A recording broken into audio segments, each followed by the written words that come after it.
Hello everyone. So the response sheet for GATE exam came out yesterday and we have been working on to provide the solutions for these questions. So in this video, we'll be talking about the geomatics engineering answer key. So using the link that is given in the description, you can check out the answer key, and in this video, we will be seeing some of these important questions. After you go to our website apsc.in, you can go under the blog section, and here this first link, it is for geomatics engineering question paper and answer key. So in this article, if you go down, you can find out the question paper as well as the answer key for this paper. So from here you can download and check these solutions. So we can see some of these technical questions. So if we see here, the first one, it says most probable value of a quantity, and for that these options are given: always increases with increase in true value, always decreases with decrease in true value, is always equal to true value, or is nearest to true value. So most probable value, because we cannot find true value, we rely on this most probable value, and it will not be equal to true value, but it will be very near to this true value. So this option D is the correct answer here. Then after that, the next one, it says two surveyors P and Q measured a 20-meter distance 6 times each as given below in meter. So these distances, the actual distance is 20 meter, and these are the field observations for surveyor P and Q. And it is asking, on the basis of accuracy and precision of the measured values, choose the correct statement. So then here it is comparing which one is more precise and which one is more accurate. So for precision and accuracy, we know when the values are very close to each other, then it can be precise. But for it to be accurate, these observations have to be around the true value. So based on that, we can see, so for the first one, as we know, the true value is 20 meter, and these observations here, the difference is 0.03, 0.02, 0.04, 0.02, 0.04 and 0.03. These are the discrepancies or the residual. And in the second one, it is 0.05, then 0.07, 0.05, 0.06. So all these values are very close to each other, but none of these are hovering around this 20 meter mark. If you see this average, it will be between 20.05 to 20.06, and because of that, the surveyor Q, these values are precise, whereas the first surveyor, that is surveyor P, these values are more accurate. So based on that, if you see these options, so first one says observed values of surveyor P are less precise. So this is wrong here itself. Observed values of surveyor P are more precise, and observed values of surveyor Q are less accurate. So for surveyor P, as we are seeing, these values are accurate as well. It's not just precise, it is accurate also. Then the next option, observed values of surveyor P are more accurate, and observed values of surveyor Q are more precise. So this option defines, it tells whatever we are observing in these two measurements. So option C is the correct answer. Then the next one, it says identify the error which has all the following characteristics: caused by observers misunderstanding, reading an angle counterclockwise but recording it as clockwise, citing the wrong target, poor judgment by the observer. So you can hear itself while reading these options, you can see that all of these problems are caused by observer. They are not very inherent to measurement, and if better readings are taken with more care, then we can avoid these. So this kind of errors come under mistake. These are not probable error or cumulative error. These are inherent to the observation and can be removed mathematically to some extent. Then the next one, electromagnetic spectrum can be broadly divided. So here they are just asking the sequence of these electromagnetic waves. So this option D, it defines the correct sequence. First we have gamma rays, then increasing the wavelength, we will be getting these other waves, that is X-ray, ultraviolet, visible, and so on. Then the relation between wavelength, frequency and velocity. So this is very simple. That is C is equal to nu lambda. Spectral signature of an object in a satellite image does not depend on. So spectral signature, it tells the variation in reflectance based on the change in wavelength. So wavelength and reflectance, these are directly out of the option because here it is asking not depend on. So this reflectance, it can also vary based on the season of the year, in which month we are taking this measurement. The reflectance of the objects can be different.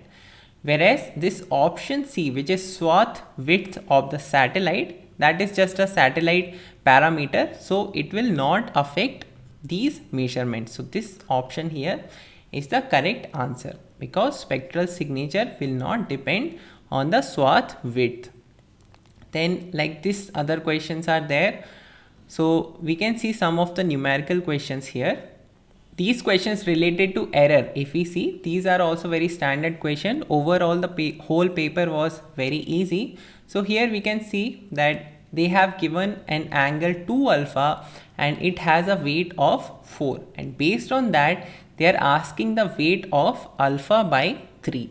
So if the weight of 2 alpha is known, so we have to find the weight of alpha first, and using that we can find out the weight for alpha by 3. So here we know from 2 alpha to alpha we are finding the weight. Then we have to apply the weight rule for a division because here we are dividing it by 2. So in this case, when we have to find the new weight of a quantity which we are obtaining by division from the original quantity, so for that weight is given as, if this value was some n, then we will be writing n square times the weight of this first quantity. So n square times w, if we can say. So in this case n is equal to 2, so 2 square, and weight initially is 4, so that is 4 times 4 or 16. So 16 will be the weight for alpha. Now if you have to find out the weight for alpha by 3, then again the same rule, as we are performing the division, so it will be the same formula, n square times w, so 3 square times 16, which was the weight for alpha. So we obtain the weight as 16 into 9 or 144. So that is the required answer here. Then the next question, it is related to the least square method. So it says following observation equations are obtained in a survey task. So these equations are there. Then using the least square method, we have to find the most probable values of x and y. So in this least square method, basically we know when we are getting these observations, then we never get the true value. So there will be some residual associated with these measurements, that is nu1, nu2, nu3 we can say, and the value of nu1 we can obtain as x plus y minus 3. Similarly nu2 will be equal to 2x plus y minus 6, and nu3 will be equal to x plus 2y minus 4. And for the least square method, we try to minimize the square of the summation of these errors or residuals. So this equation we'll have to minimize. Now for minimizing, let's say we are writing it as m, so we'll have to perform dm by dx because we have two variables, so we'll be needing to perform these two derivatives, dm by dx and dm by dy, and we'll be equating these to 0 as per our maxima and minima understanding. So we take this gradient or derivative and equate it to 0 to obtain the points of maxima or minima.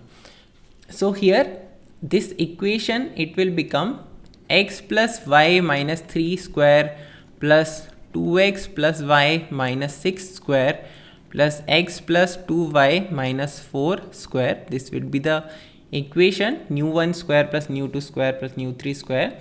And if we have to take the derivative dm by dx, then it will be 2 times x plus y minus 3 plus 2 times 2x plus y minus 3, then the derivative of this term again, so we'll be getting 2, and then 2 times x plus 2y minus 4, and we'll be equating this to 0.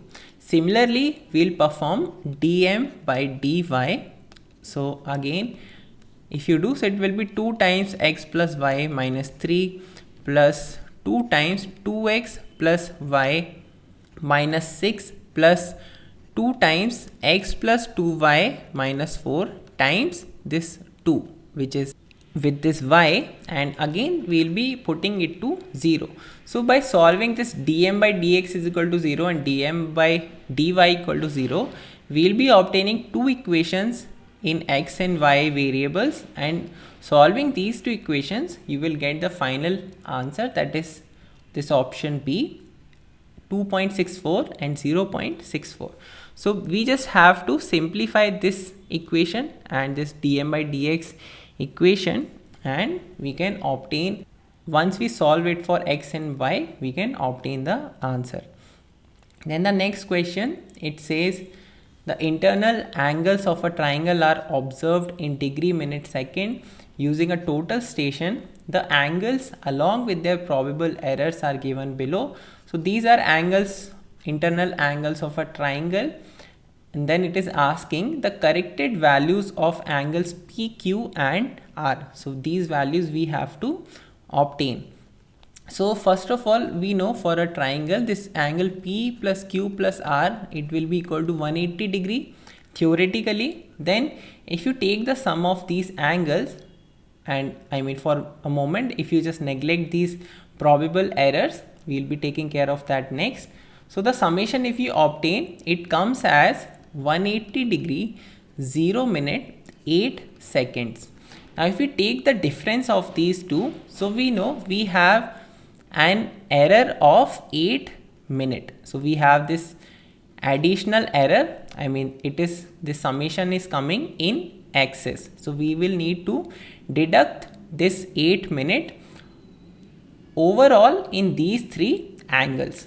Now there is a basic rule for the division of these errors for these different angles, that is, if we have errors, let's say E1, E2 and E3 in the three angles, then they are divided based on the square, proportional to the square of their probable error, that is 2 square, that is the error, 2 minute is the error in the angle P, is to 3 square is to 4 square.